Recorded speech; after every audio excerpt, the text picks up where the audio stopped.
You are tuned to the Indraprastha channel of Akashvani. In the English Talks chunk tonight, we present to you a talk entitled Mahashivratri Celebrations in Kashmir, from past to the present. And the talker is Mrs. Saroj Razdan. Mahashivratri Festival Rituals and Celebrations in the Past and Present. Mahashivratri, a festival dedicated to worship of Lord Shiva, is celebrated across the country by Hindus, but it assumes paramount significance for the Kashmiri Pandit community, the aboriginals of Jammu and Kashmir, in many ways. While Mahashivratri is the all-prevalent nomenclature, for this community it is Herath, Har Ratri, again dedicated to Lord Shiva and his family. The coincidental togetherness of Herath with Mahashivratri is the beauty of the festival and adds charm and bliss to celebrations both socially and spiritually. Herath is a specific name given to a 3-week-long festival of Kashmir, which begins on Hur Ogdo, the first day of Fagun Krishna Paksh. Shivratri special puja is held generally one day ahead of Shiv Chaturdashi of Hindu lunar month Fagun, which falls in February or March every year. This year, Herath falls on 25th of February and Mahashivratri on 26th.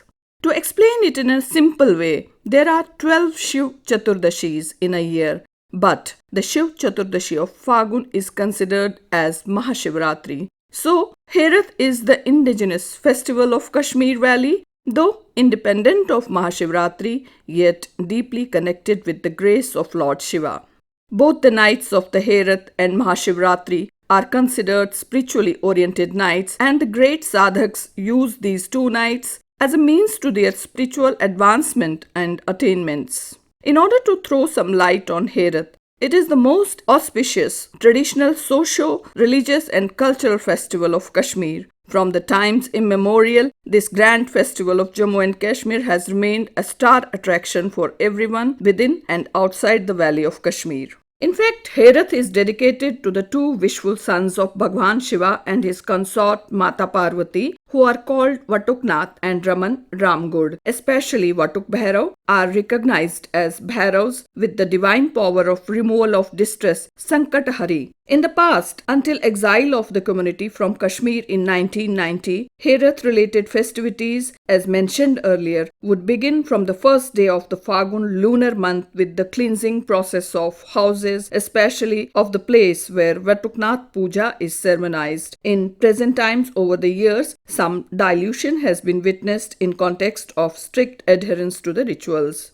The establishment of Vatuk Bhairav in the form of kalashas in homes is a very significant part and the core of the whole festival, and still part of pujan among the community. Walnuts are put in the water-filled and beautifully decorated kalashas. The walnuts are later taken as prasad of the deities and the whole puja performed on the great occasion. The festival comes to a complete end on the 8th day of bright fortnight of Fagun lunar month, which is observed popularly as Tilotham. The preparation for Shivratri involved a thorough cleansing of their abodes and setting up of various clay urns in valley back home, representing deities including Shiva and Parvati, adorned with flowers and containing walnuts symbolizing the sacred Vedas. The clay urns are now replaced by majority of families by metal utensils. This elaborate puja originally stretched over several days, underlining the sanctity of the festival. It has now shrunk to 2 days. Treyodashi, the Herath, and the following day, Chaturdashi, which is observed as Salam. The past has been witness to heartwarming Salam tradition, where neighbors, including those from the Muslim community, would extend their greetings to their Hindu Pandit counterparts, weaving a great tradition of unity and harmony in the region. This too has faded, although many friends continue to observe it wherever possible.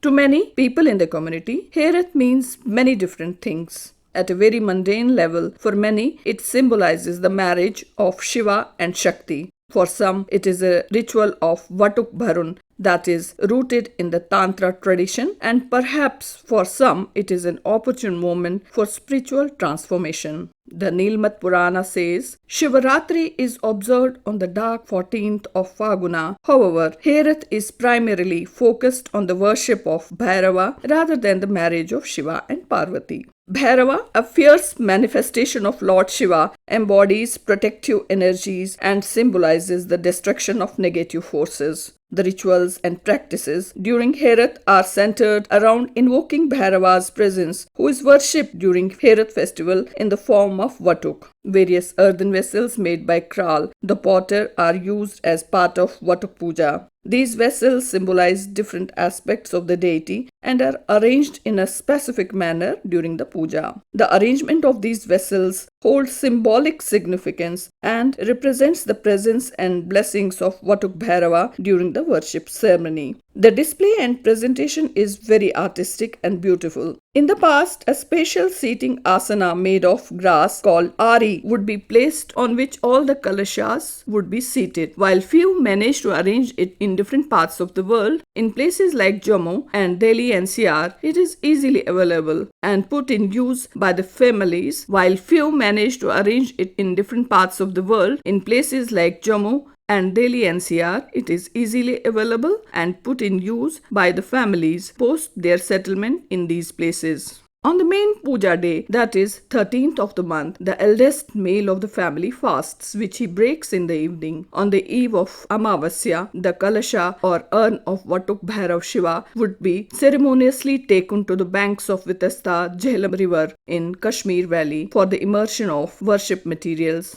However, this ritual has seen replacement of river bank by trees and clean bushes in the vicinity due to absence of water bodies outside J&K. It is important to mention that until the migration in 1990s, the whole Kashmiri Pandit community usually lived in a joint family system. It was not unusual to find a single household consisting of as many as 20 to 30 members and some even more. The eldest member, as already mentioned, would keep fast. In spiritual connotation, the rituals of Herath are not just external acts of worship but are meant to be transformative experiences that lead to spiritual awakening and realization. They are designed to help devotees connect with deeper philosophical teachings of Kashmir Shaivism and experience the divine presence in their lives. While one engages in rituals considered to be stepping stone and perceives various ways to connect with the Supreme, the ultimate objective is to transcend all perceptions and concepts.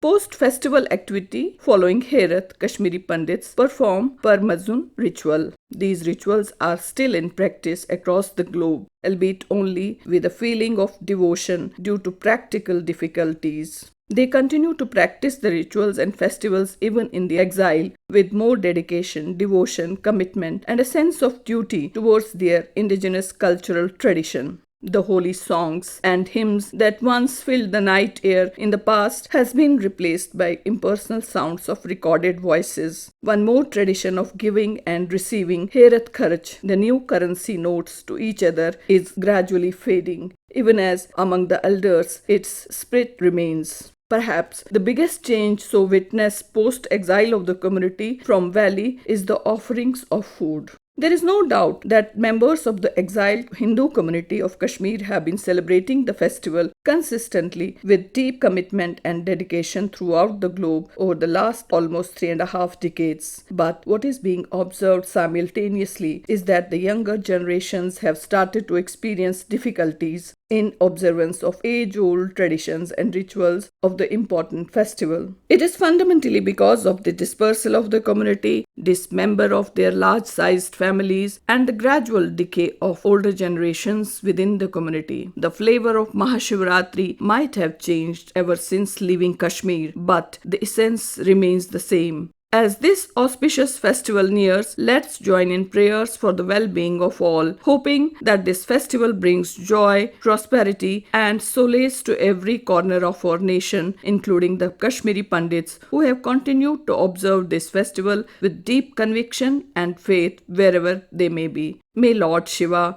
bestow his infinite blessings, ushering in happiness and peace for all. Mahashivratri Celebrations in Kashmir, from past to the present.